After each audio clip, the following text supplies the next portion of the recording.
নমস্কার বন্ধুরা, এই মুহূর্তে আধার কার্ড নিয়ে দেশ জুড়ে একটি খারাপ খবর উঠে আসছে। অনেকের আধার কার্ড বাতিল হয়ে যাচ্ছে, বাড়িতে বাড়িতে চিঠি আসছে আধার কার্ডের অফিস থেকে। তো সেক্ষেত্রে আপনি কি করবেন, আধার অফিস থেকে কি করতে বলা হয়েছে, বিস্তারিত তথ্য জেনে নেব আজকের এই ভিডিওতে। তবে তার আগে আপনি যে ভিডিওটি দেখতে পাচ্ছেন তার নিচের দিকে সাবস্ক্রাইব বাটনে ক্লিক করে পাশের ঘন্টাটিকে বাজিয়ে অল নোটিফিকেশন অপশনটিকে সিলেক্ট করে দেবেন। ভিডিওটি ইনফরমেটিভ হয়ে থাকলে বা ভালো লেগে থাকলে একটি লাইক করবেন, অনেক শেয়ার করে দেবেন। সেই সঙ্গে এই ভিডিওটি আপনি এখন এই মুহূর্তে যে জেলা থেকে দেখছেন অবশ্যই সেই জেলার নাম ভিডিও কমেন্টে জানিয়ে দেবেন। তো বন্ধুরা, এই সম্বন্ধে যে আপডেটটি আসছে আপডেটটি আমরা জেনে নেব। আধার নিষ্ক্রিয় হওয়ার নোটিশ, দেশ জুড়ে ছড়ালো জল্পনা আর উদ্বেগ। বিস্তারিত জানবো কি বলা হয়েছে। ভারতে থাকার শর্ত পূরণ করতে পারেননি, তাই আধার আইন 2016 28 ধারা অনুযায়ী সংশ্লিষ্ট ব্যক্তির আধার নম্বর নিষ্ক্রিয় করা হয়েছে।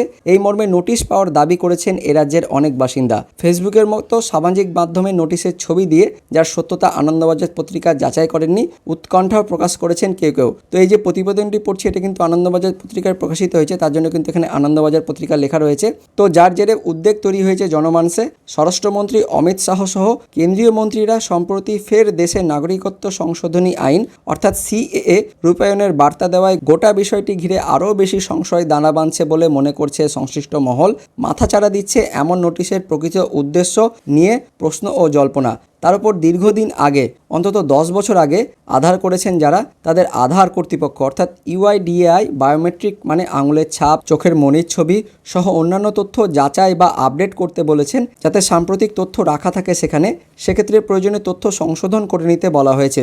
ফলে ইউআইডিএআর বার্তা অনুযায়ী আধার যাচাই না করলে আধার নম্বর নিষ্ক্রিয় করা হচ্ছে কিনা তা নিয়েও ছড়াচ্ছে সংশয়। সব মিলিয়ে আধার ঘিরে বাড়ছে উদ্বেগ আর ধোঁয়াশা। তো সমাজ মাধ্যমে ঘুরতে থাকা আধার নিষ্ক্রিয় হওয়ার নোটিশের লেটার হেড দেখে অবশ্য সোমবার প্রাথমিকভাবে ইউআইডিএআই সূত্রের দাবি সেটা ভুয়ো। সূত্রটির বক্তব্য, কারো ভারতে থাকার যোগ্যতা নিয়ে প্রশ্ন উঠলেও এভাবে আগেই আধার নম্বর নিষ্ক্রিয় করা হয় না। তিনি বিদেশি বলে অভিযোগ উঠলে তাকে প্রথমে এদেশে তার নাগরিকত্বের দাবি প্রমাণের সুযোগ দেওয়া হয়। এছাড়া আধার সংশোধন বাধ্যতামূলক নয়, ফলে তা না করা থাকলে সেটি নিষ্ক্রিয় করার কোনো নির্দেশ এখনও পর্যন্ত নেই। তো সামাজিক মাধ্যমে ছড়ানো নোটিশে বলা হয়েছে, আধার নিষ্ক্রিয় করা নিয়ে অভিযোগ থাকলে সংশ্লিষ্ট ব্যক্তিকে ইউআইডিএর আঞ্চলিক দপ্তর কিংবা আধারের ওয়েবসাইটে তা জানাতে হবে। সংশ্লিষ্ট মহলের খবর, এমন নোটিশপ্রাপ্ত বেশ কয়েকজন আধার গ্রাহক কলকাতার টেলিফোন ভবনে ইউআইডিএর শাখা দপ্তরে উপস্থিত হয়েছেন। অনেকে সেখানে ফোনও করেছেন বলে জানা গিয়েছে। সেই সব গ্রাহকেরা এ নিয়ে সরকারিভাবে অভিযোগ বা বক্তব্য জানানোর পরে রাঁচির আঞ্চলিক দপ্তরে বিষয়টি জানানো হবে, ওই শাখা অফিস থেকে জানিয়েছে তাদের। তো সোমবার অবশ্য এই নিয়ে ইউআইডিএর তরফে সরকারিভাবে কিছু জানানো হয়নি। তবে তাদের সূত্রের খবর যে লেটার হেড বা বয়ান নোটিশে রয়েছে তা প্রাথমিকভাবে ভুয়ো বলে মনে করা হয়েছে তাদের। তো বন্ধুরা, দেখতে পাচ্ছেন বিভিন্ন ইউটিউব চ্যানেল বা ফেসবুকে আপনার আধার কার্ড বাতিল হয়েছে যে নোটিশ ঘোরাফেরা করছে সেটা কিন্তু সম্পূর্ণ ভুয়ো, এই কথা বলা হয়েছে ইউআইডিএর তরফ থেকে। তো সেক্ষেত্রে আপনাদের কী করতে হবে সেটা আমরা একবার জেনে নেব। তো কী সংশয় প্রথমে দেওয়া হয়েছে সেটা আমরা জেনে নেব। তো অভিযোগ উঠেছে, ভারতে বসবাস করার শর্ত পূরণ না করায় নিষ্ক্রিয় হচ্ছে বহু আধার। এটা কিন্তু অনেকেই সংশয় করেছেন। তার সঙ্গে সঙ্গে অনেকে এই মর্মে নোটিশ পেয়েছেন বলে সমাজ মাধ্যমে বার্তাও ছড়িয়েছে।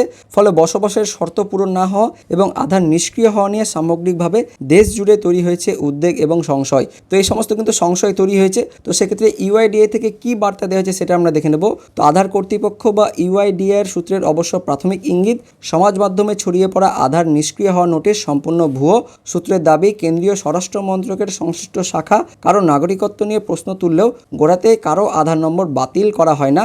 নাগরিকত্ব নিয়ে প্রশ্ন উঠলে সংশ্লিষ্ট ব্যক্তিকে ইউআইডিএর আঞ্চলিক অফিসে, যেমন পশ্চিমবঙ্গ, বিহার ও ঝাড়খণ্ডের ক্ষেত্রে রাঁচি অফিস, তো সেখানে প্রমাণ দাখিলের সুযোগ দেওয়া হয় বলেও দাবি এই সূত্রের। তো বন্ধু, দেখতে পাচ্ছেন এই সমস্ত কিন্তু কাজকর্ম আপনাদের করতে বলা হয়েছে। প্রথমে কিন্তু আপনার আধার কার্ড বাতিল হবে এমন কিন্তু নোটিশ দেওয়া হয় না। তো এটা কিন্তু সম্পূর্ণ ভুয়ো নোটিশ বলা হয়েছে। তো তাও যদি আপনাদের মনে যদি সংশয় থেকেও থাকে, তো সেক্ষেত্রে কিন্তু আপনাদের সংশয় দূর করার জন্য এই কাজটি করতে বলা হয়েছে। তো সেক্ষেত্রে কি বলা হয়েছে, সংশোধনে ধন্দ নেই। তো দীর্ঘদিন আগের আধার তথ্য বায়োমেট্রিক সহ একবার যাচাই অর্থাৎ আপডেট করতে বলেছে ইউআইডিএআই। তো আপনার যদি খুবই সংশয় থেকে থাকে যে আপনার আধার কার্ড বাতিল হবে কিনা, তো সেক্ষেত্রে কিন্তু অবশ্যই আপনার নিকটতম যে সেন্টার রয়েছে, আধার সেন্টার রয়েছে, সেখানে আপনাদের আধার অর্থাৎ বায়োমেট্রিক সহ কিন্তু একবার আপডেট করে নিতে পারেন। কিন্তু আপডেট বাধ্যতামূলক নয়। তা না করলে আধার যে নিষ্ক্রিয় হবে এমন নির্দেশ এখনও কিন্তু নেই। তো আপনি কিন্তু আপনার আধার আপডেট করতে পারেন। তো সেক্ষেত্রে কিন্তু আপনাকে যে আপডেট যে করতে হবে, আপনার আধার যদি আপডেট যদি না করেন সেক্ষেত্রে কিন্তু আপনার আধার যে নিষ্ক্রিয় হয়ে যাবে অর্থাৎ বাতিল হয়ে যাবে, এটাও কিন্তু নয়। তো আপনার যদি মনে খুবই সংশয় থেকে থাকে সেক্ষেত্রে কিন্তু আপনার আধার একবার কিন্তু আপডেট করে নিতে পারেন।